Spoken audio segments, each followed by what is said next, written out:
हमारा रात्रिकालीन स्वाध्याय का विषय चल रहा है भागवती स्वरूप पूज्य बहन श्री चंपा बहन के प्रवचनों के आधार से लिए गए प्रवचनांशों पर आधारित बहन श्री के वचनामृत। और बहन श्री के वचनामृत पर पूज्य गुरुदेव श्री के जो प्रवचन हुए हैं, ऐसे वचनामृत प्रवचनों के आधार से हम इनके मर्म को पढ़ रहे हैं और समझ रहे हैं। 111 नंबर का पेज, वचनामृत नंबर 42, जिसपे पूज्य गुरुदेव श्री का प्रवचन चल रहा है। पहले वचनामृत पढ़ते हैं, फिर जहां से प्रवचन छूटा था वहां से प्रवचन आगे पढ़ेंगे। यहाँ बहन कहते हैं, यथार्थ रुचि सहित शुभ भाव वैराग्य एवं उपशम रस से सारोबार होते हैं।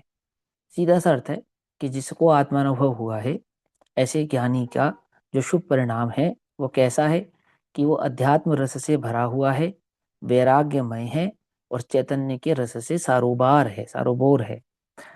और जिसके वास्तव में चैतन्य की रुचि नहीं है, चैतन्य का अनुभव नहीं है, चैतन्य की दृष्टि नहीं है, चैतन्य की खबर नहीं है, ऐसे उस अज्ञानी के शुभ परिणाम तो हो सकते हैं कदाचित, परंतु वे शुभ भाव कैसे हैं? शुष्क हैं। यथार्थ रुचि के बिना वही के वही शुभ भाव जो ज्ञानी के होते हैं, वैसे के वैसे वही के वही शुभ भाव रूखे एवं चंचलता युक्त होते हैं। किसके? वो अज्ञानी के। वो भाव यहाँ चल रहा है। तो चंचलता युक्त होते हैं और शुष्क होते हैं, इसकी चर्चा हमने लास्ट कक्षा में समझी थी। अब आगे चलते हैं 112 नंबर पेज। पूज्य गुरुदेव श्री कहते हैं सेकंड नंबर के पैराग्राफ पर, अपनी महानता के समक्ष।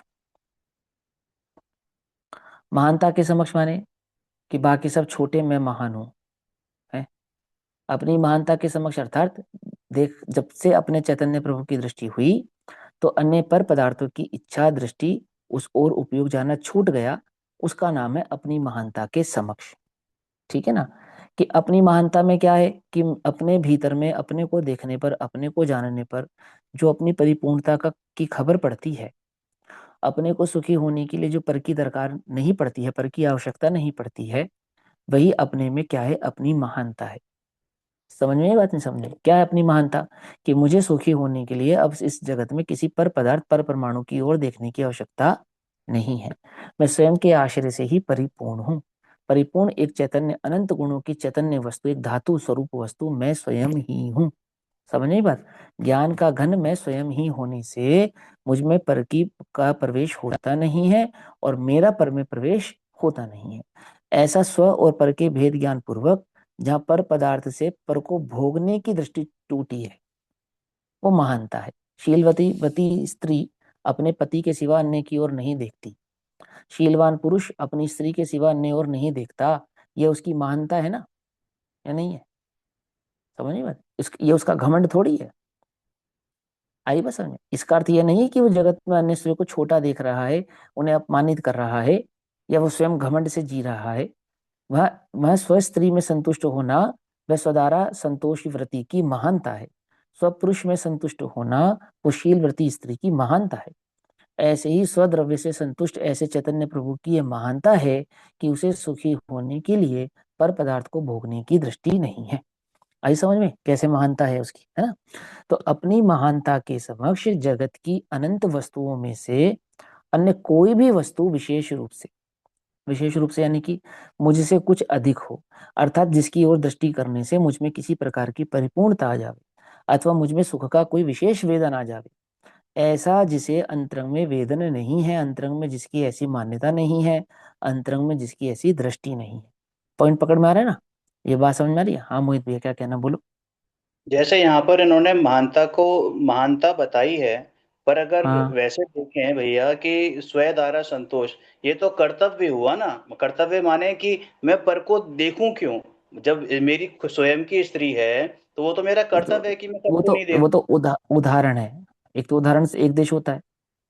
वो कर्तव्य नहीं है, वो उसकी वो सहजता है शीलवान पुरुष की। हाँ, कर्तव्य सहजता का मतलब मतलब, सहजता कर्तव्य से। का अर्थ ये थोड़ी कि उसको वो करना ही पड़ेगा। उसके अंतरंग में सहज ही ये भाव है कि वो संतुष्ट है अपनी स्त्री से। मेरा मतलब समझे ना उसकी सहजता कषाय क्या की? है? हाँ। तो ये हाँ, महानता और सहजता में फर्क नहीं लेंगे यही यहाँ पे महानता है मतलब। ना। महानता है ना ये महान। हम उसे उस पुरुष को महान कहते हैं। क्यों? क्यों कहा हमने उसको महान? कि उसकी स्वजारा संतोष व्रत, व्रत अपने अपने अपने व्रतों में जो सीमित है, ऐसे सीमित पुरुषों को महान कहा जाता है। जैसे शलाखा पुरुष होते हैं महान पुरुष, तो क्यों कहते हैं उन्हें महान पुरुष? रावण महान पुरुष है क्योंकि वो सीता का हरण करके ले आया, इसलिए है, इसलिए है ना। और राम महान पुरुष है क्योंकि उन्होंने रावण का के साथ युद्ध किया। अथवा लक्ष्मण महान है क्योंकि उसने रावण को मार दिया। क्यों है वे महान? कि अल्प काल में मोक्ष भाव को प्राप्त करेंगे, लोक में उत्तम पद को प्राप्त करते हैं, और अल्प काल में स्वभाव स्वरूप की अपनी अपनी चैतन्य वस्तु को प्राप्त करेंगे, इसलिए हम उन्हें शलाखा महान पुरुष ऐसा कहते हैं। समझ में बात नहीं समझ? ऐसे ही लोक में महानता किसको कहा? कि जैसे जो अपने शील का सीमित है, शील की सीमा में रहने वाले को महान कहते हैं, ऐसे ही अध्यात्म में चैतन्य की सीमा में रहने वाला वो चैतन्य पुरुष महान है। समझ में बात नहीं समझ में? अपनी सीमा का उल्लंघन नहीं किया ना, तो अपनी सीमा का उल्लंघन नहीं किया अर्थात जिसे सुखी होने के लिए पर की आवश्यकता नहीं है, जो सुखी होने के लिए पर की ओर नहीं देखता हो, जो स्वयं में स्वभाव से स्वयं से ही परिपूर्ण है, स्वयं से स्वयं को अनंत सुख देने में स्वयं समर्थ है, जो अपने केवल ज्ञान आदि गुणों को प्रकट करने में स्वयं समर्थ है, ऐसी वो चैतन्य वस्तु कैसी है? कि महान है। अपनी महानता, अपनी महानता मतलब, ये तो गुरुदेव अर्थ कर रहे हैं ना, मैंने नहीं किया है। क्यों? देखो ये लिखा, मैंने महानता का जो अर्थ किया है वो अपनी अपने आप से थोड़ी किया। मैं नहीं जानता कुछ, मैं तो गुरुदेव से सीखा है, वही बोल दिया आपसे। देखो गुरुदेव ने क्या लिखा महानता का अर्थ। अपनी महानता के समक्ष, अपनी महानता नजर आई जिसे, उसके समक्ष यानी उसके सामने क्या हुआ, उसको कैसे हुआ वो महान? कि जगत की अनंत वस्तुओं में अन्य कोई भी वस्तु ना तो विशेष रह गई, विशेष रूप से, अधिकता रूप से, आश्चर्य रूप से, विस्मय रूप से भीतर वीर्य में कार्य करती हो, तो उसका वैराग्य ये शुभ भाव सच्चा नहीं होता। समझ में बात? जिसका वीर्य माने रुचि, जिसका वीर्य यानी कि पुरुषार्थ, वीर्य माने उपयोग। बात समझ में आ रही है नहीं आ रही है? वीर्य अर्थ का क्या है, वीर्य का मतलब क्या है? जो हमारी अंतरंग में रुचि है, जो हमारा अंतरंग का पुरुषार्थ है, अथवा जो हमारा उपयोग है, उपयोग। वीर्य माने बाहुओं में बल, बाजू में बल नहीं। समझ में बात? वीर्य है कि तुम कितने किलोमीटर दौड़ पाओगे, कितने दिन भूखे रह पाओगे, कितने दिन प्यासे रह पाओगे, तुम जमीन पे सो पाओगे या नहीं सो पाओगे, डल्लब का गद्दा तुम्हें चाहिए नहीं चाहिए, ये सब नहीं, ये सब नहीं, ये नहीं। तो फिर वीर्य का क्या अर्थ है? वीर्य का अर्थ है जिस उपयोग में एक चैतन्य के सिवा अन्य कोई और वस्तु रुचती ना हो, जिसे चैतन्य की रुचि के सिवा जगत के किसी अन्य पदार्थ की रुचि ना हो। समझ नहीं बात? उसकी बात है। और यदि जिसे जगत की कोई भी वस्तु विशेष नजर आवे, महान नजर आवे, समझ नहीं बात? लिखा ना, विशेष वस्तुओं में, जगत की अनंत वस्तुओं में अन्य कोई भी वस्तु, कोई भी वस्तु माने मात्र नो कर्म नहीं, द्रव्य कर्म का उदय, नो कर्मों की प्राप्ति, अथवा अपना ही कोई भाव कर्म, ये तीन वस्तुएं कहलाती है। समझे? राग एक वस्तु है। समझ नहीं बात? छह द्रव्य में कौन सा द्रव्य है राग? है? अरे बोलो ना, छह द्रव्यों में कौन सा द्रव्य है राग? घबराओ नहीं, बोलो, डरते हो राग तो तुम। बुद्धि का पर्याय। भी है और जीव का भी है। जीव का, मतलब भाव कर्म की सुनो, अपेक्षा जीव का भी है। हाँ, जिसे जैसे अब तुम्हें प्रमाण की पूरी विषय वस्तु की खबर है ना, तो तुम बिल्कुल अगर तुम डंके की चोट पे बोल सकते हो कि पुद्गल का है, घबराना नहीं। समझे? जिन्हें पूरी बात की खबर नहीं है, जिन्हें पूरी बात पता नहीं है, जिन्हें वास्तव में भेद विज्ञान सही प्रकार से समझा नहीं है, उनको ऐसा कहने का हम निषेध करते हैं, ऐसा समझने का भी निषेध करते हैं। लेकिन जिसे पूरी बात समझ में आई है, ऐसा वह जीव, राग छह द्रव्य में कौन सा द्रव्य है? ओहो, अजीव द्रव्य है, पुद्गल द्रव्य है, ऐसा पकड़ में बात। अजीव भी कह सकते हैं और पुद्गल भी कह सकते हैं, क्या घबराहट है? समझे? बिल्कुल एकदम पुद्गल है भैया, अजीब है, ओहो उसमें चैतन्य का अंश भी नहीं है, ऐसा। तो वो भाव कर्म राग पर वस्तु है। ठीक। दूसरी पर वस्तु कौन सी? द्रव्य कर्म का उदय, सो पर वस्तु है। बोलो, सुखी होने के लिए कर्म का उदय चाहते नहीं चाहते तुम? क्यों, तुम्हें लगता नहीं कि पुण्य कर्म के उदय से मैं सुखी हो सकता हूं? नाम कर्म की रचना मुझे सुखी करती है। बोलो, करती नहीं करती है? करती है नहीं करती है? सुस्वर नाम की रचना मुझे सुखी करती है, बोलो, करती नहीं करती है? स्वस्थ शरीर की स्वस्थता मुझे सुखी करती है। तो क्या है, द्रव्य क्रम का उदय मुझे सुखी करता है। और नो क्रम यानी देह से, ये देह और देह से को सुखी करने वाले, सुख रूप लगने वाले जितने भी विषय पदार्थ हैं, वे सब मेरे सुख के कारण है। तो ऐसा जिसकी मान्यता में है, द्रव्य क्रम, भाव क्रम और नो क्रम, इन तीनों का नाम वस्तु है। वस्तु मात्र जगत की नो क्रम को वस्तु नहीं कहते। समझ में बात? जब हमने कहा वस्तु, जगत की समस्त वस्तु, तो अपने चित्त में क्या बनी इमेज? कि जितने भी नो कर्म पदार्थ है, नो कर्म समझते हैं ना, हाथी घोड़ा बैल, है ना, गाड़ी मोटर गाड़ी, रुपया धन मकान, स्त्री पुरुष आदि, ये जितने भी भाव हैं ये सब नो कर्म की श्रेणी में जाते हैं। लेकिन मेरा अंतरंग का जो भाव कर्म है, जो शुभ भाव जो मुझे सुख कर लगता है, वो भी एक वस्तु है, जिसको हमने राग कहा। ठीक। और द्रव्य क्रम का उदय वो भी एक वस्तु है। समझे या नहीं समझे ये बात? क्या कहा है ना? भाई जैसे कर्म का उदय होगा वैसे ही पदार्थ मिलेंगे, वैसे ही होगा। तो हम तो भैया कर्म के उदय से संतुष्ट हैं, अपने कर्म का जैसा उदय वैसा भोग लेते हैं। तो जो कर्म के उदय को भोगने में बैठा है ना, जिसका उपयोग, यहाँ उसकी बात नहीं है, तो मिथ्या दृष्टि है। समझे नहीं समझे? तो जिसे अधिक लगे, अधिक लगे कैसे अधिक लगे, देखो क्या लिखा, अपने चैतन्य अपने महानता के समक्ष जगत की अनंत वस्तुओं में से अन्य कोई भी वस्तु जिसे विशेष रूप से लगती हो, अधिकता रूप से लगती हो, आश्चर्यकारी लगती हो, विस्मय लगती हो, अथवा भीतर में वीर्य कार्य करता हो, तो उसका वैराग्य शुभ भाव सच्चा नहीं होता। किसकी ओर कार्य करता हो? पर वस्तु की ओर। तो ना तो उसका वैराग्य सच्चा है और ना ही उसका शुभ भाव ही सच्चा है। समझे? उसका वैराग्य भी झूठा है, उसका शुभ भाव भी झूठा है। किसके समक्ष? उस चैतन्य वस्तु की महानता के समक्ष। पकड़ में आई बात? तो महानता का अर्थ क्या हुआ? महानता का अर्थ यह हुआ कि मुझे सुखी होने के लिए अब जगत में किसी पर पदार्थ की आवश्यकता नहीं है, जिसने अपने सुख को अपनी सीमाओं में ही देखा है। स्वद्रव्य, स्वक्षेत्र, स्वकाल, स्वभाव, ऐसे अनंत गुणात्मक एक चैतन्य वस्तु की सीमा से जिसने स्वयं को परिपूर्ण स्वीकार किया है, जिसने अपने को परिपूर्ण अनुभव किया है, जिसे अब सुखी होने के लिए पर की ओर देखने की आवश्यकता नहीं है, ऐसा ये जो महान तत्व है। तो मैं महान हूं, जगत में सब नीचे हैं, ऐसा नहीं। अर्थात मुझे सुखी करने में जगत में अन्य कोई पदार्थ समक्ष नहीं है, समर्थ नहीं है, और मैं किसी पर पदार्थ का भोग करूंगा तो सुखी हो जाऊंगा, ऐसी जिसे लालसा नहीं है, ऐसा वो महान चैतन्य पुरुष। चैतन्य स्वभाव से तो महान है ही, है ना, परंतु दृष्टि में अपने स्वभाव को दृष्टि में लेने से वो पर्याय में भी महान होता है।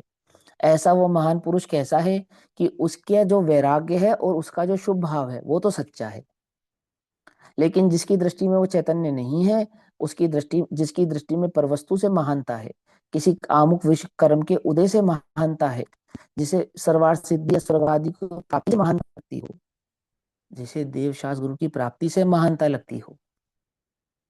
क्या आई बात समझ में? यहाँ उसकी बात नहीं है, वो कैसा है, उसका शुभ भाव तो सच्चा नहीं। आई बात समझ में? उसका पुरुषार्थ तो सच्चा नहीं है, ऐसा कह रहे हैं। ना उसका वैराग्य सच्चा है, ना उसका शुभ भाव सच्चा है। आत्मा स्वभाव से महान, महान से महंत हो गया। तो महान से महंत कैसे हो गया? कि स्वभाव से महान है ही और महानता की दृष्टि ली तो महंत हो गया। समझ में बात? आत्मा स्वभाव से महान, महान से महंत हो गया, अर्थात अपनी महानता को दृष्टि में लेने से महंत भाव प्रकट हो गया।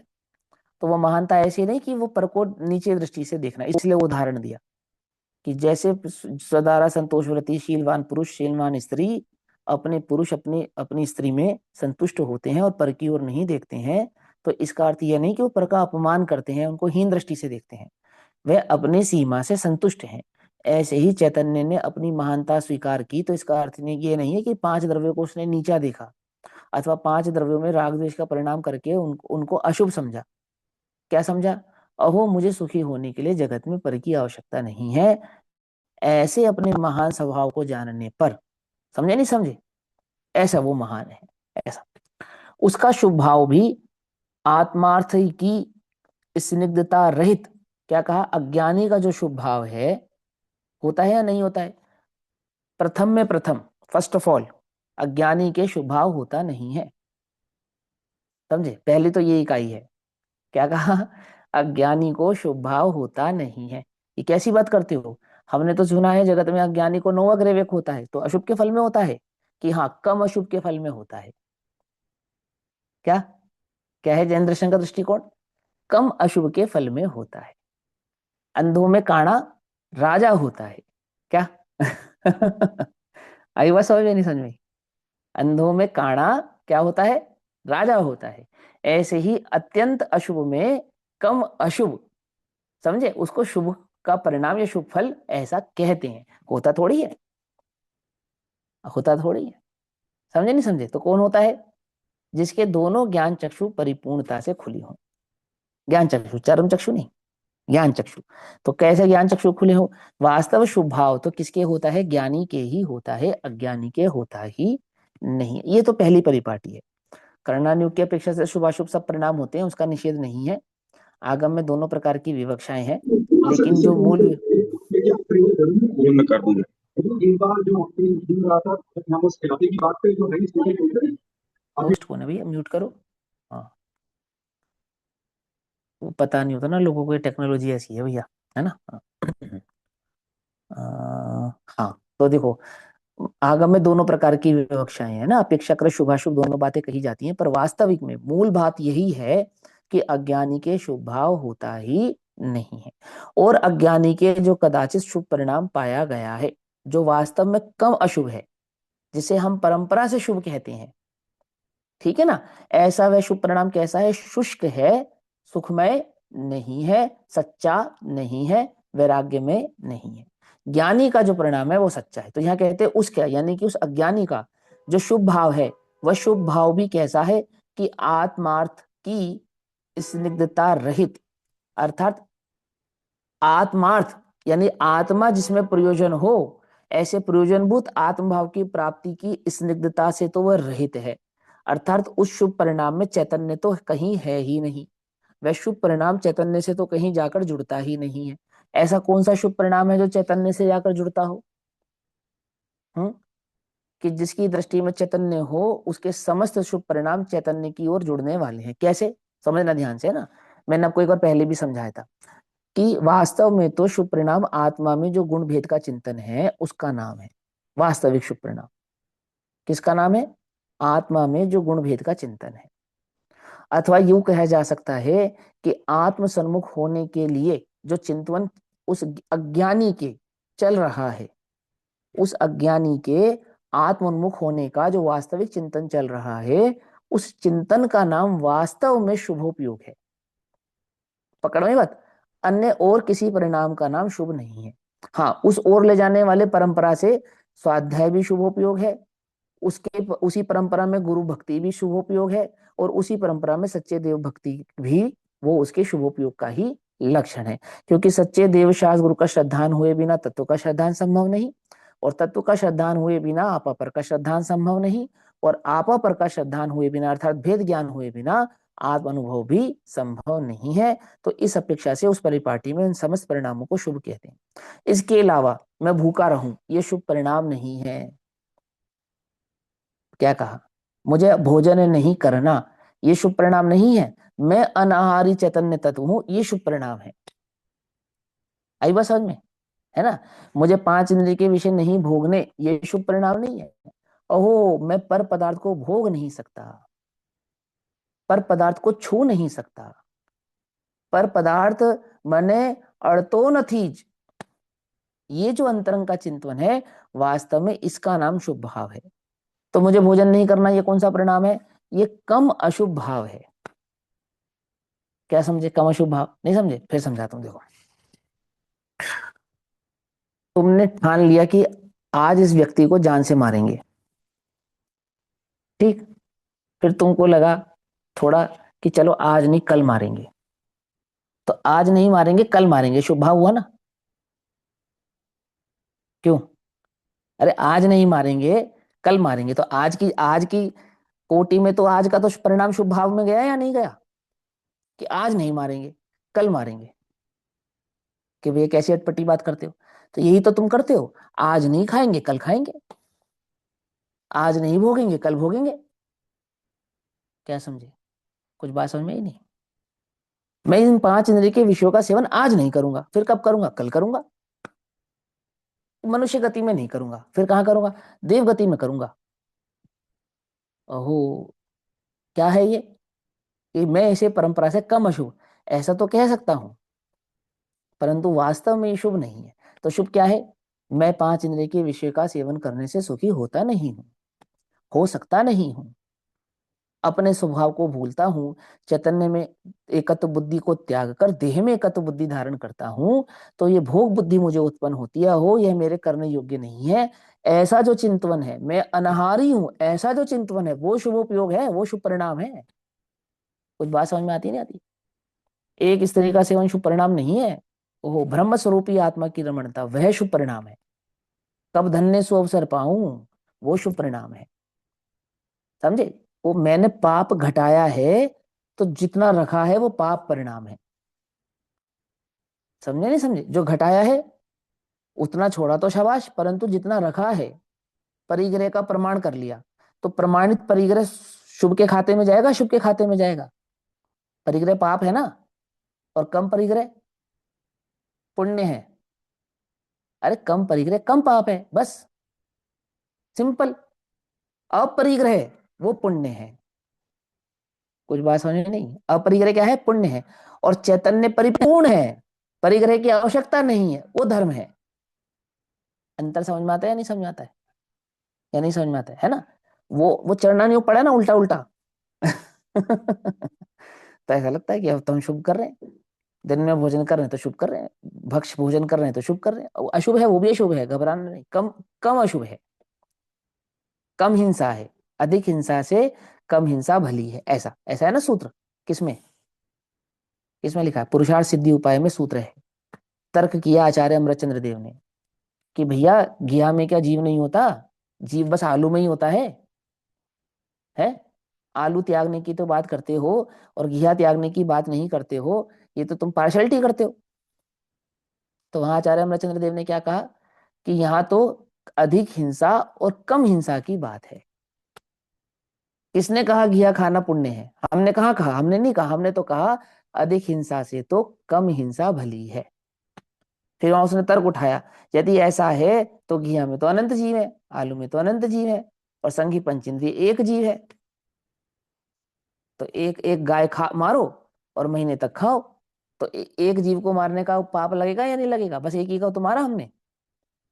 तो फिर उन्होंने समझाया कि मांस आदि में किस प्रकार से तरस जीवों की उत्पत्ति होने से वहां उसी जाति के निरंतर जीव उत्पन्न होते रहते हैं, मरते रहते हैं, इसलिए संघी पंचेंद्रिय आदि पर्याय के जीवों का घात करना या तरस जीवों का घात करना, उसमें अनंत हिंसा है, अनंत परिणामों की गृद्धता है, वह महाहिंसक परिणाम है। ऐसा सिद्ध किया ना सारा का सारा।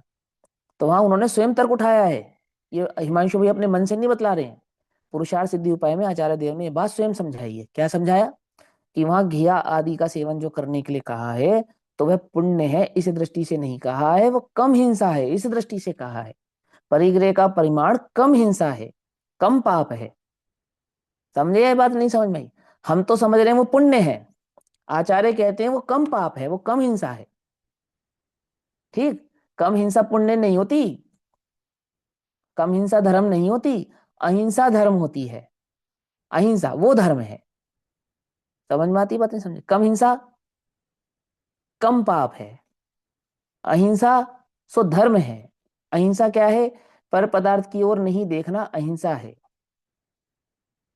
पाप तो एक ही है, पुरुषार्थ सिद्धि उपाय में क्या कहा? पाप तो एक ही है, क्या? हिंसा। बाकी चार, ये बाकी चार तो इसके विशेष हैं, हिंसा के ही विशेष हैं। आई बात समझ में या नहीं समझ में? पाप तो हिंसा है, बाकी चार हिंसा के विशेष हैं। पकड़ में ही बात या नहीं पकड़ में? कहां से, किस दृष्टि से कहा हमने तुमको कि वास्तव में वो शुभ परिणाम नहीं है? शुभ परिणाम तो क्या कहलाता है? शुभ परिणाम तो आत्म संबंधी जो चिंतन है वो शुभ परिणाम कहलाता है, और आत्मा की जो स्थिरता है सो धर्म कहलाती है। दो बातें समझ में आ गई? अब इन दो बातों के ऊपर आत्मा की स्थिरता धर्म कहलाती है, ये पूरा का पूरा द्रव्य योग समझाएगा, है ना? और आत्मा की स्थिरता नहीं होने पर जो विकल्प होता है, किसकी दृष्टि से? आत्मा की दृष्टि से वो शुभ परिणाम होता है। उस शुभ परिणाम को चरणानी योग समझाएगा, समझे? और उन परिणामों से होने वाला जो आश्रव है वो किस प्रकार का, सुकर्णा योग से समझाएंगे। आत्मा की स्थिरता से, आत्मा की अस्थिरता से, और आत्मा हूं ऐसा नहीं स्वीकारने पर किस प्रकार के आश्रव होते हैं, वो सारी बात कर्णन योग में समझाई जाएगी। उनके क्या लक्षण होते हैं, किस प्रकार के लक्षण नहीं होते हैं, सारी बातें समझाएंगे, आई ना। तो यहाँ कहते हैं उसका शुभ भाव भी, किसका शुभ भाव भी? उस अज्ञानी को जो कदाचित थोड़ा बहुत कम हिंसा आदि का परिणाम उत्पन्न हुआ है, देवशास गुरु की भक्ति आदि हुई है, उसको उस परिणाम में क्या है? वास्तव में तो उस परिणाम में आत्मार्थ की, यानी आत्मा के हित की, आत्मा उपादेय है इस बात की स्निग्धता रहित, यानी उस आत्मा की लगन रहित है, आत्मा की दृष्टि रहित है, ठीक। और कैसा है? चपलता युक्त है। चपलता युक्त है माने चंचल है, चंचल है। चार सुख याद है ना, चार सुख है ना। पहला सुख, पहला सुख, निरोगी काया। देशास गुरु वो तो वंदन। हाँ आपने बताया था वो वाला। हाँ, देवशास गुरु वंदन, पहला सुख देवशास गुरु वंदन। फिर दूसरा सुख हुए सम्यक दर्शन। और तीजा सुख मिटे इंद्रिय चपलता। तो इंद्रिय चपलता क्या है? कि आत्मा हूं योग ऐसा का जानकर भटकना। आत्मा में स्वभाव में जो स्थिरता नहीं हुई, और उस स्थिरता से के बिना जो परिणामों में अस्थिरता होती है, पांच इंद्रिय विषय आदि के परिणाम उत्पन्न होते हैं, वो अस्थिरता है, ठीक। ऐसे ही जिसको चैतन्य की दृष्टि नहीं है, उस मिथ्या दृष्टि के परिणाम कैसे हैं? चपलता वाले हैं, चंचल हैं, चंचलता युक्त हैं। कभी कुछ, कभी कुछ, कभी कुछ, कभी कुछ, कभी कुछ, कभी कुछ, ऐसा। वो कहा एक जगह उसका उपयोग टिकेगा नहीं। चैतन्य में नहीं टिकेगा ना, अब कहीं नहीं टिकेगा। कहाँ नहीं टिकेगा? 108 मन की माला की मोतियों में भी 8 बार उपयोग टिके तो गनीमत है। समझे नहीं समझे? और यदि उपयोग टिकाना भी पड़े तो लालच देना पड़ेगा, रिद्धि का, सिद्धि का, यश का, वैभव का, धन का, दौलत का, वो सारा लालच देना पड़ेगा तो उपयोग टिके, अन्यथा तो उपयोग भी ना टिके। समझ आती बात? नहीं समझ आती? अपने यहाँ जो पूजा पाठ है ना, जो पूजा पाठ के अपने यहाँ चला है चलन, ये पूरा का पूरा अशुभोपयोगी मिथ्या दृष्टि को मध्य नजर रखते हुए लिखा करा गया। क्या सम्यक दृष्टियों के लिए नहीं है ये? उल्टा नहीं पकड़ना, सीधा सीधा समझना है। आप मांडले पे जाते हो ना, वो बादाम चढ़ाते हो, विधानों में जाते हो, जाते हो मांडले पे, विधान पे, मांडले पे कभी बादाम चढ़ाते हो, कभी गोला चढ़ाते हो, और कभी वो प्रतीक चढ़ाते हो। ये सब ये कब की परंपरा है? कहाँ से आई है? ये ज्यादा से 30-40 साल पुरानी परंपरा है बस। तो विधान तो हो रहे 100, 150, 200 सालों से। ध्यानक्राम विधान जी तो ने। हो रहे हैं, विधान तो हो रहे 150, 200 सालों से, ठीक। लेकिन मांडले पे जाके वो चढ़ाने की जो परंपरा है, ये 150, 200 साल पुरानी परंपरा नहीं है। ये कितने साल पुरानी परंपरा है? ये 30, 40, 50 साल पुरानी परंपरा है बस। किसने चलाई है वो भी बतला सकता हूँ, कब चलाई है वो भी बतला सकता हूँ, क्यों चलाई है वो भी बतला सकता हूँ। बस इतना समझा लो, समझ लो कि सिर्फ और सिर्फ मिथ्या दृष्टि को ठगने की चलाई गई परंपरा है, ठगने के लिए, है ना। सच्ची बात है ये, एकदम प्रमाणिक, अपने मन से नहीं कह रहा हूं, प्रमाण, ऐतिहासिक साक्ष्यों के साथ। अब बात क्या है कि उसका उपयोग टिकता तो है नहीं, चंचलता युक्त है ना, तो उसको गाने बजाने में, नाचने गाने में, आदि आदियों में वहां उसके उपयोग को लगाना पड़ता है, सारा का सारा उसको। वास्तव में तो उसको क्या देना पड़ता है? इंद्रिय सुख देना पड़ता है। मंदिरों में एसी लग गए, किसके लिए लगे हैं? जिनकी देह अति तीव्र बुद्धि है उनके लिए लगे हैं। क्या समझे? कुछ बात समझ में आती ना? अधिक अधिक अधिक तीव्र बुद्धि देह में है, उनके लिए लगे हैं। सच्चे धर्मात्मा के लिए नहीं लगे हैं, ज्ञानियों के लिए नहीं लगे हैं। क्या कह रहा हूं मैं आपको, बात समझ में नहीं आ रही है? पंखे एसी जिस लग गए मंदिरों में, इनके लिए लगे। चपलता युक्त कैसा है उसका परिणाम? चंचल है, एक जगह टिकता नहीं है, चपलता युक्त होता है। उसका लक्ष्य कैसा है? शुभ भावों में होने से उसकी आदत पड़ गई है। लक्ष्य क्या है उसका? शुभ कर्म कमाऊं सुख होगा, उसकी आदत पड़ गई है। शुभ का लक्ष्य ही उसकी आदत पड़ गई है। चैतन्य का तो कभी उसने लक्ष्य किया ही नहीं। देव दर्शन, स्तुति, पूजा आदि होते रहें, 2-4 घंटे वहां व्यतीत करता है, परंतु अंतर में स्वयं परमात्मा स्वरूप पूर्णानंद से भरपूर वस्तु है, उसकी दृष्टि, रुचि तथा महिमा नहीं है। आगे ना, मत महिमा किसको कहा? तो महिमा किसको कहा? अपने को परिपूर्ण देखना, इसका नाम महिमा है। दूसरे को कम देखना, इसका नाम नहीं। वो भी परिपूर्ण है, परंतु मेरे सुख का कारण नहीं है। बस आती ना, बस समझ में आती है। तो मैं भूख लगे तो भोजन का चित्र तुम्हारे लिए कितना कार्यकारी है? कुछ कार्यकारी नहीं है, सीधी सी बात। तो चित्र है ना, कि चित्र है, चित्र की दृष्टि से चित्र अपने आप में परिपूर्ण है, परंतु मेरे कार्यकारी नहीं है। ऐसे ही जिसे चैतन्य की खबर हुई है, उसे पर वस्तु है और अपने स्वभाव से वो भी परिपूर्ण है, परंतु मेरे लिए कार्यकारी नहीं है। ऐसा जिसे अंतरंग में भाव प्रकट हुआ है, तो उसने अपने चैतन्य को कार्यकारी माना है, सर्वसमर्थ स्वीकार किया है। ऐसी उसे चैतन्य की महिमा है। बाह्य वस्तु की महिमा लाकर उसमें समय व्यतीत करता है कौन? वो अशुभोपयोगी मिथ्या दृष्टि की बात है, जिसे कदाचित कुछ थोड़ा बहुत शुभोपयोग हुआ भी है, तो वो क्या करता है? बाह्य वस्तु की महिमा। क्या महिमा है उसे? क्या किस चीज की महिमा है? लोक में, परलोक में, इस लोक में और आगे के लोकों में मुझे 5 इंद्रिय के विषय की भोगों की प्राप्ति होगी, होगी और होगी, ये विश्वास है उसे। बोलो भैया, दान देने का लक्ष्य क्या है? कि मैं निर्ग्रंथ हो जाऊंगा? बोलो, ये करो तुम, ये प्रचार कि जितने भी दान दे रहे हैं वो नियम से निर्ग्रंथ हो जाएंगे। निर्ग्रंथ हो जाएंगे मतलब धागा मात्र भी नहीं बचेगा उनके पास। तो ये प्रचार शुरू कर दो आप, फिर तुम्हें दान मिले तो बताना, मिल जाए तो है। मंदिर जाने वाले को, भक्ति करने वाले को देह नहीं प्राप्त होगी, प्राप्ति नहीं होगी, विदेही होगा वो, विदेही। पहले देह के सुख छूटेंगे, फिर इंद्रियां छूटेंगी। क्या कहा? क्या कहा? पहले विषय छूटेंगे, फिर इंद्रियां छूटेंगी। विषय पहले छूटेंगे, ध्यान रखना, ध्यान रखना, देह बाद में छूटेगी। बतलाओ ये बात, करो इसका प्रचार। यहाँ तो ये कहा जाता है कि देह मिलेगी तो स्वस्थ। कैसी? कितनी स्वस्थ? कि समस्त विषयों को भोग सके, इतनी स्वस्थ। देखो, देह की स्वस्थता कैसी मिलेगी? कि तू विषयों का भोग कर सके, ऐसी स्वस्थ। ओहो, अच्छा, तो फिर मैं पुण्य करने के लिए तैयार हूं। कुछ बात समझ में नहीं है? यहाँ क्या कहते हैं? बाह्य वस्तु की महिमा लाकर उसमें समय व्यतीत करता है, वहीं अपने उपयोग को लगाए रखता है।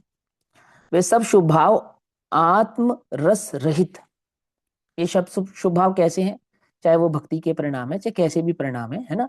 संयम के, व्रत, तप, त्याग, उपवास और स्वाध्याय के भी परिणाम क्यों ही ना हो, यदि वे आत्मरस से रहित हैं। क्योंकि स्वाध्याय करे तो आत्मरस हो, जरूरी तो नहीं है ना। क्षेपशम के रस से भी तो स्वाध्याय होता है ना, यश के रस से भी तो स्वाध्याय होता ही है ना, उसमें तो कोई ऐसी बात ही नहीं है।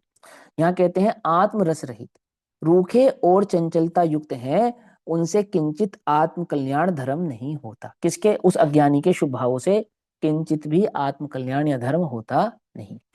भाई, यह शरीर तो छूट जाएगा, प्राप्त पर्याय, जो प्राप्त पर्याय है, यह तो छूट जाएगी। चाहे जितनी संभाल करेगा तब भी यह रहेगा नहीं। फिर बोलो, चाहे जितनी संभाल करेगा तब भी यह रहेगा नहीं। क्या मतलब है इसका?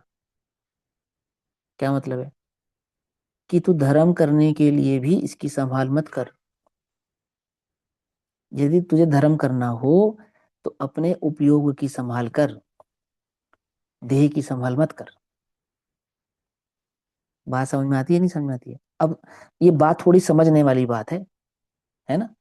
परमादी होने के लिए नहीं कह रहे हैं, देह से बुद्धि, देह बुद्धि छोड़ने के लिए कह रहे हैं। जितनी संभाल करेगा तब भी यह रहेगा नहीं, क्योंकि यह तो पर वस्तु है ना? इसे अपना मानकर तू भ्रम में पड़ा है। यह शरीर छूटने के अवसर पर तू राग की एकता में पिस जाएगा, है ना? जब शरीर छूटने का अवसर आएगा तब क्या होगा? इसमें एक, अब तुम्हारा शरीर छूटना हो, रोग हो जाए, रोग के काल में, है ना, समाधि के काल में, उल्टा नहीं पकड़ना, ध्यान से समझना, क्योंकि कुछ बुद्धि ऐसी होगी ना, उसके लिए समझा रहा हूं मैं। रोग का काल हो, समाधि का काल हो, देह में कमजोरी आ जावे, तो पहले नेचुरोपैथी मत करो, पहले क्या करो? पहले भेद विज्ञान करो। समझे नहीं समझे? तो नेचुरोपैथी करें या नहीं करें? अरे संयम नेचुरोपैथी है, संयम जैनोपैथी है। बस इंद्रिय निग्रह कहते हैं उसको, इंद्रिय निग्रह। तो इंद्रिय निग्रह किसकी दृष्टि से करें? ये खाएं ये नहीं खाएं की दृष्टि से नहीं करते निग्रह। तो किसकी दृष्टि से करते हैं? आत्मा की दृष्टि से निग्रह होता है, चैतन्य की दृष्टि से निग्रह होता है। ठीक। बाकी जो संयोग बनेंगे सो बनेंगे, सहज बनेंगे। समझ में आती बात? नहीं समझ आती? उतनी उतनी निष्प्रहता तो लानी पड़ेगी ना अपने अंतरंग में, अपने चित्त में, अपने चैतन्य में। हम्म। लानी पड़ेगी या नहीं लानी पड़ेगी? लानी पड़ेगी तुम्हें, उतनी निष्प्रहता लानी पड़ेगी। भोग की दृष्टि नहीं, प्रमाद नहीं, प्रमाद नहीं। समझे? मरना तो है ही, फिर अब क्या करें? क्या करें बोलो? अभक्ष का सेवन करें? बोलो। अभक्ष कितने प्रकार का होता है मालूम? 5 प्रकार का होता है ना। एक अनिष्ट कारक अभक्ष होता है अनिष्ट कारक अभक्ष। कैसे होता है? उम्र के बदलने पर भक्ष अभक्ष की परिभाषा बदलती है। गरिष्ठ भोजन 12 से 28 वर्ष तक भक्ष होता है, और 28 के बाद अभक्ष हो जाता है, 30 के बाद अभक्ष हो जाता है। कौन सा भोजन? गरिष्ठ भोजन। किसी प्रकार का शरीर में कोलेस्ट्रॉल बढ़ गया ना, आपकी बॉडी में कोलेस्ट्रॉल बढ़ गया, अब 16 का घी, 16 का तेल, 16 का दूध क्या है? भक्ष है या अभक्ष है? अभक्ष है। हो गया। समझ में आई बात? अनिष्ट कारक अभक्ष है वो। ये है ना जैनोपैथी, है ना ये। इसको सीखने के लिए कहाँ जाना है तुम्हें? कहीं जाने की जरूरत ही नहीं है। जो भोजन हमें पचने में असुविधा करे, क्या हो गया वो? अभक्ष हो गया वो। बस सीधी सी बात। तुमने मिर्ची खाई, तुम्हें जलन होती कि हाँ अभक्ष है वो, मत खाना। खत्म। तुम्हारा शरीर तुम्हें स्वयं बता रहा है ना, वो जिसे अडॉप्ट करे वो भक्ष, किसे? भक्ष्य पदार्थों में जिसे अडॉप्ट करे वो भक्ष, और भक्ष्य पदार्थों को में भी जिसे अडॉप्ट ना करे सो अभक्ष। अभक्ष तो अभक्ष है ही, परंतु भक्ष में भी कौन अभक्ष है? जो हमें पचता ना हो, जो हमें सुटेबल ना हो, हमारी बॉडी के लिए सुटेबल ना हो, वो सब अभक्ष है। आई बात समझ में? नहीं समझ में आई? क्या समझ में आई तुम्हें? ऐसे होता है भक्ष्य भक्ष का निर्णय। तो वो अनिष्ट कारक अभक्ष का त्याग करना। तो वो जो समाधि के काल में जो भोजन आदि की त्याग दिए जाते हैं ना, वो कौन से भोजन का त्यागा जाता है? पढ़ा तुमने कभी?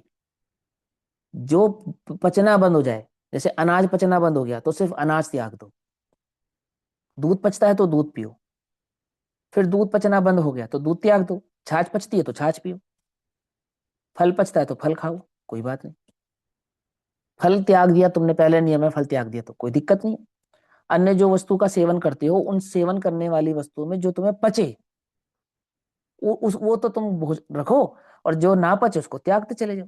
तो रोटी कब छोड़नी चाहिए? रोटी कब छोड़नी चाहिए? समाधि के काल में, जब पचनी बंद हो जाए, जब पाचन शक्ति रोटी को एक्सेप्ट करना बंद कर दे तो त्याग दो। सिंपल। आई बात समझ में? नहीं समझ में? क्या है ये? अब तुम इसे जैनोपैथी कह दो, चाहे तुम इसे नेचुरोपैथी कह दो, ये है। परंतु देह बुद्धि के ये तो सिर्फ शरीर का विज्ञान है।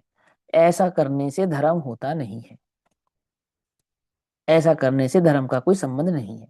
ये तो सिर्फ गर्दिता का सूचक है कि वो भोजन तुम्हें पचता नहीं, फिर भी तुम उसका सेवन करते हो, तो इससे तुम्हारी ग्रद्धता कितनी है उस भोजन के प्रति, इसकी सूचना मिलती है।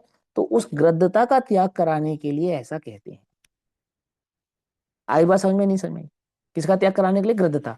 वो ग्रद्धता किसकी सूचना देती है? पर वस्तु में राग की सूचना देती है।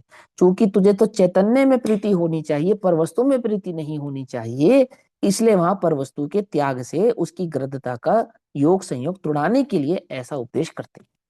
अंतर समझ में आ रहा है या नहीं? अब यहाँ कहते हैं धर्म क्या है? यह शरीर छूटने के अवसर पर तू राग की एकता में पिस जाएगा। कौन सी राग की एकता में पिस जाएगा?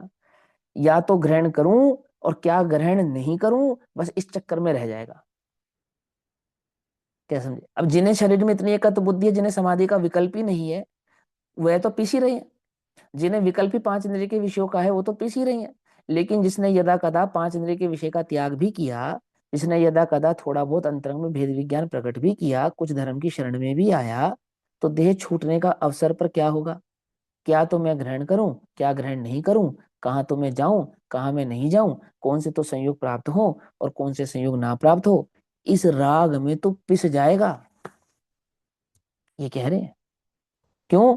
क्योंकि तुझे अभी ये खबर पड़ी नहीं कि स्वाश्रय से धर्म होता है, चैतन्य की महिमा से धर्म होता है, अपने उपयोग को वहां स्थिर करने से होता है, उसकी तुझे खबर पड़ी नहीं। वहां लगा रहेगा सारा उपयोग, यह करना है या नहीं करना है, यह करना है या नहीं करना है, यह खाना है या नहीं खाना है, ये लेना है या नहीं लेना है। आ रही बात समझ में नहीं आ रही? क्या कहा? आती समझ में? हमारे पिताजी की समाधि जब हुई तो हमारे पिताजी कोई थोड़ी चरना योग बहुत पालन करते थे, स्वाध्यायी थे, कुछ नहीं। उनके जीवन का धर्म इतना ही था कि मंदिर चले गए, मेरी भावना पड़ी, भक्तांबर पड़ा, कोई मंदिर में पूजन विधान हुआ तो बैठ गए, नहीं बैठे तो नहीं बैठे, लेकिन मंदिर गए, बस ये धर्म है उनके जीवन का, ये धर्म था, इतना ही धर्म बस, इससे अधिक कोई धर्म नहीं था। या हमारे जो दादा थे वो मुनि बन गए थे, सुज्ञान सागर जी महाराज, तो उनके उनके संघ में चले गए, वहां सेवा कर ली, कुछ दिन रहे, तो बस ये उनके लिए धर्म था।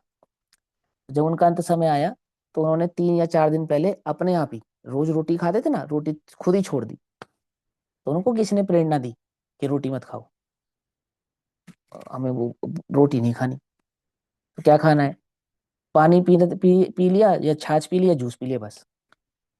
कोई उनको सिखाया नहीं कि पच्चाखांड करना है, त्याग करना है इस चीज का, सिखाया थोड़ी, शरीर अपने आप ही कह देता है कि मुझे ये ग्रहण नहीं करना। 3 दिन तक उन्होंने दूध छाछ पी और जूस पिया, और जिस दिन उनका वियोग हुआ उस दिन उन्होंने पानी भी नहीं पिया। तो मेरे पानी का त्याग है ऐसा नहीं, नहीं पानी पीना, प्यास लगी पानी पीना, नहीं, कुछ नहीं। ना उन्होंने कभी स्वाध्याय किया ना कुछ किया। अब बोलो उनकी समाधि बढ़िया हुई या घर खराब हुई? हमने उनसे पूछा कि तुम्हें किसी से कोई नाराजगी है, तो हम सबसे की तरफ से तुमसे क्षमा मांगते हैं। उन्होंने कहा नहीं नहीं, मुझे किसी से कोई नाराजगी नहीं, कोई क्षमा की बात नहीं। कि किसी से मिलना है कि किसी से नहीं मिलना है, किसी को बुला दे कि किसी को नहीं बुलाना, कुछ चाहिए, कुछ नहीं चाहिए, कुछ नहीं चाहिए। नमो रियंताणम नमो सिद्धाणम, नमो रियंताणम नमो सिद्धाणम, नमो रियंताणम नमो सिद्धाणम, बस। हो गई बढ़िया समाधि? नहीं हुई? बोलो। है? नहीं हुई, नहीं हुई। क्यों? चैतन्य की खबर ही नहीं है, समझे? मैं उन्हें मुनि दीक्षा के लिए कहता, वो मुनि दीक्षा ले लेते, उस समय बढ़िया हो जाती ना समाधि। नहीं होती, नहीं होती। चैतन्य की खबर नहीं है तो ये सब परिणाम भी भले दिखने पर भी भले नहीं है। समझे या नहीं समझे? क्या समझ में आई तुम्हें बात? कुछ समझ में आई क्या कह रहा? बहुत अच्छी समाधि होगी, नहीं हुई, हो ही नहीं सकती। नरक के नारकी की अच्छी होती है, सम्य दृष्टि हो तो। समझे? तिरंज की अच्छी होती है, सम्य दृष्टि हो तो, चैतन्य की खबर हो तो। देवता की भी अच्छी नहीं होती। शरीर में रुधिर नहीं है, कफ नहीं बनता, रोग नहीं होता, स्वस्थ रहता है, मालूम? कहो तो कहो तो अकृत्रिम चैताल्य में वंदना करते करते देह वियोग हो जाता है कितने देवों का, तो समोशरण में लगे लगे देह का वियोग हो जाता है कितने देवताओं का, तो पता है क्यों? क्योंकि सब इंद्र के अधीन होते हैं, अपने अपने इंद्र के अधीन होते हैं, और 2.5 दीप में निरंतर कोई ना कोई तीर्थंकर बने रहते हैं। उनकी अवगानी में, उनकी सेवा में सभी देव अपने इंद्र की आज्ञा से लगे ही रहते हैं, अष्टानी का आदि में लगे ही रहते हैं। भगवान का हाथी जो होता है ना, जो इंद्र का हाथी पे बैठ कर आता है, कौन होता है वो? देवी तो होता है वो। भगवान के समोशरण में जो नृत्यशालाओं में जितने भी नृत्य के नाच रही होती है, कौन होती है? सब देवियां होती हैं। समोशरण का परमाणु परमाणु क्या होता है? देव का शरीर तो होता है। आभा मंडल है, ये है वो है, दिव्य धनी सब देव। मगध जाति के देव दिव्य धनी का कार्य देखते हैं, अन्य जाति के देव कुबेर आदि के आधीनस्थ जो देव होते हैं वो कोडों की रचना करते हैं, समोशरण की रचना करते हैं, वियोग हो जाता है उनका। आदिनाथ भगवान के समक्ष नाच रही थी ना नीलांजना, कर रही थी ना नृत्य, और फिर क्या हुआ? किसकी आज्ञा से कर रही थी वो नृत्य? इंद्र की आज्ञा से। समझ में ही बात नहीं समझ में? कहाँ गई? कहाँ गई? सम्य दर्शन के बिना तो तिरंज गति में ही गई है। क्या समझे? समझ में आई बात नहीं समझ में? और वो नरक नार की जो अंत समय तक कृष्ण लेशा को त्याग नहीं कर पाता, वो वो कहाँ गया, उसकी समाधि कैसी हुई, उत्तम समाधि का धारक, क्योंकि उसकी दृष्टि में चैतन्य है। समझो, बात को समझना ध्यान से। जिन्हें संयोगों की दृष्टि है उनकी समाधि होती नहीं है। जिन्हें संयोगों की दृष्टि है उनका धर्म होता नहीं है। जिन्हें संयोगों की दृष्टि है उनके परिणाम शुभ नहीं है। परिणाम भी यदि शुभ हो तो चैतन्य की दृष्टि हो तो परिणाम शुभ होते हैं। समाधि हो तो चैतन्य की दृष्टि हो तो समाधि होती है। और धर्म हो तो चैतन्य में स्थिरता हो तो धर्म होता है, अन्यथा धर्म होता नहीं। ये समझा रहे हैं यहाँ पर, क्या कहते हैं, यह शरीर छूटने के अवसर पर तू राग की एकता में पिस जाएगा। कब है अवसर शरीर का छूटने का, होंगे अभी 20-30 साल तो, अभी क्या अभी नहीं, अवसर अभी कुछ नहीं पता, कौन जाने। जीवन है पानी की बूंद, कब मिट जाए रे। देह का वियोग कब हो सकता है, कभी भी हो सकता है। तो राग में पिस जाएगा प्रभु। चैतन्य की चिंता नहीं करेगा, चैतन्य की खबर नहीं करेगा, आत्मा का चिंतन नहीं करेगा, तो राग में पिस जाएगा। ऐसा से नमो अरिहंताणम, नमो अरिहंताणम कहता हो, उसे लोग समाधि मरण हुआ कहते। गुरुदेव के आगे नहीं लाइन, उसे लोग समाधि मरण हुआ कहते। हमारे पिताजी नमो अरिहंताणम, नमो सिद्धाणम, बस समाधि, बहुत बढ़िया समाधि हुई इनकी। कोई राग नहीं, कोई द्वेष नहीं, एकदम चित्त शांत था। इतना किया तो शाबाश, परंतु चैतन्य की खबर तो थी नहीं। आर्य भाषा में नहीं समझ में आती है। समझे, इसमें महानता नहीं है, ये बात समझ में आनी चाहिए अपने को, ये बात समझ में आनी चाहिए अपने को। लेकिन यह समाधि मरण है ही नहीं। समझे नहीं समझे, क्या नहीं है, ये समाधि मरण है ही नहीं। आत्मा क्या वस्तु है, उसकी जिसे खबर नहीं है। आत्मा वस्तु क्या है, उसकी जिसे खबर नहीं है, उसे ऐसे शुभ भावों के समय अंतर में आत्मा का रस नहीं है। शुभ भाव तो है, नमो रियंताणम, नमो सिद्धाणम का शुभ भाव तो है, अभक्ष आदि के त्याग का शुभ भाव तो है, देवशास्त्र गुरु की भक्ति का शुभ भाव तो है, पर क्या नहीं है, आत्मा वस्तु क्या है, उसकी खबर उसे नहीं। और कदाचित आत्मा हूं ऐसा कहता भी हो, परंतु यदि यथार्थ रुचि नहीं है, भले सब में दर्शन ना हुआ उसकी कोई बात ही नहीं है, लेकिन यथार्थ रुचि नहीं है, तो वह समाधि मरण नहीं है। और राग से विरक्तता स्वरूप वैराग्य का परिणाम भी नहीं है। राग से जो भिन्न वैराग्य का परिणाम है वो भी नहीं। क्यों, क्योंकि राग से भिन्न चैतन्य की एकता का नाम वैराग्य है। वैराग मतलब आनंदमय परिणाम। वैराग सिर्फ उदासीन नहीं है। क्या कहा, वैराग, वैराग तो वास्तव में उदासीन है। क्या आसीन माने बैठना, चैतन्य अपने नजदीक होना, और अपने नजदीक होने पर क्या होता है, आनंद प्रकट होता है। वैराग्य तो वास्तव में आनंदित है। तो कहते समाधि मरण है ना, तो समाधि महोत्सव, क्या कहते हैं, समाधि महोत्सव। महोत्सव क्यों है वो, क्योंकि वो आनंद का क्षण है।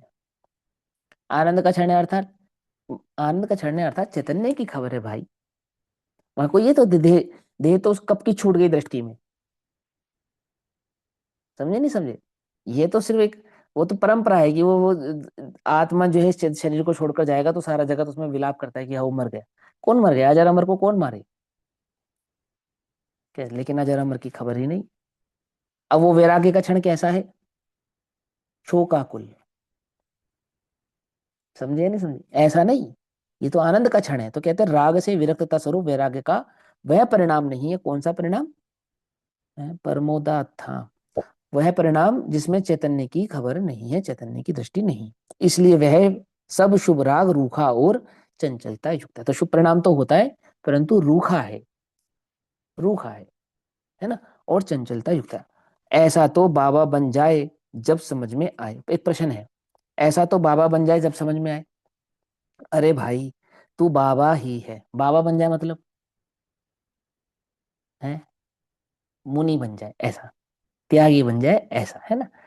ये श्रोता बैठे ना, ये श्वेतांबर श्रोता हैं, ये गुरुदेव की प्रेरणा से दिगंबरों में कन्वर्ट हो गए। तो इन्हें मालूम नहीं कि किस प्रकार से वो उच्चारण किया जाता है, ठीक है ना। तो उच्चारण की खबर नहीं है, इसलिए वो उन्हें बाबा कहते हैं। अपने श्वेतांबरों में बड़ा फेमस है ना, अपने अब दिगंबरों ने भी उसको अडॉप्ट कर लिया, आदिनाथ बाबा, पारसनाथ बाबा, ऐसा। श्वेताम्बरों में ना बड़े बाबा छोटे बाबा, ऐसे उनके यहाँ बड़ा फेमस है पारसनाथ भगवान के लिए बाबा शब्द, मुनिराजों के लिए बाबा शब्द। तो यह कहते हैं अरे भाई तू बाबा ही है, गुरुदेव क्या कह रहे, बाबा ही। अब गुरुदेव बाबा किसको कह रहे हैं कि बाबा अर्थात अपने से परिपूर्ण है, जो जिसमें पर का रंच मात्र भी नहीं है, ऐसा परिपूर्ण होने से तू स्वयं ही बाबा है। ऐसा तुझ में राग कण भी नहीं है ना। शरीर स्त्री पुत्र आदि बाह्य पदार्थ तो कहीं दूर रह गए, किंतु अंतरंग में शुभ भाव होते हैं, वे भी आत्मा का स्वरूप नहीं है। ठीक है ना, अभी तो गुरुदेव स्पष्ट ही कह रहे हैं ना, शुभ भाव तो अंतर में ही होते हैं, लेकिन वो किसके नहीं है, वो आत्मा का स्वरूप नहीं है। बाह्य संयोग उनके कारण आते जाते रहते, किन के कारण, वो जो तेरे अंतरंग में शुभ परिणाम होते हैं, उन शुभ परिणामों से आश्रय होता है, उन आश्रवों से, शुभाशुभ परिणामों के आश्रवों से बाह्य संयोगों का आना जाना तो होता है, परंतु वास्तव में बाह्य संयोग तो कहीं दूर रहे, तेरे तो शुभ परिणाम भी तेरे नहीं है। कदाचित द्रव्य क्रम के उदय से शुभ भाव, अशुभ भाव, और शुभाशुभ भावों की उदय से द्रव्य क्रम और नोक्रम की प्राप्ति। तो वो निमित्त नैमित्तिक संबंध दोनों का आपस में जो है वो समझा रहे हैं कि कदाचित आते जाते रहते हैं, वे तेरे कारण नहीं है और तू उनमें नहीं है। अर्थात शुभाशुभ भाव कैसे हैं, वो संयोगिक हैं, वास्तव में तेरे नहीं है और तू उनका नहीं।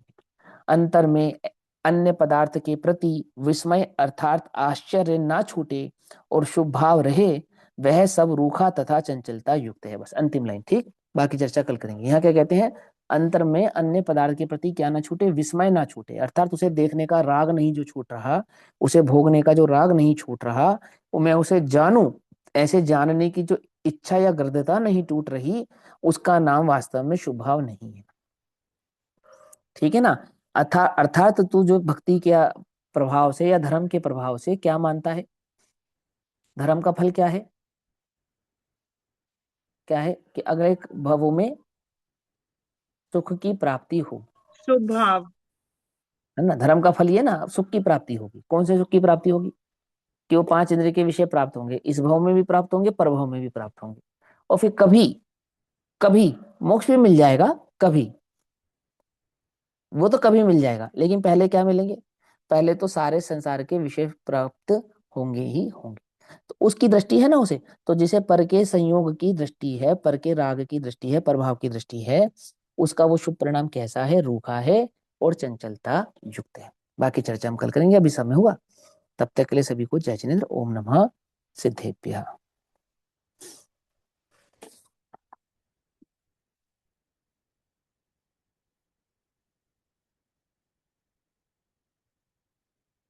निज निधि निज में बताई, यह अनंत उपकार है, उसके लिए जिन वाणी माँ को वंदना शत बार। नमो रिहंताणम नमो सिद्धाणम नमो नमो रिहंताणम।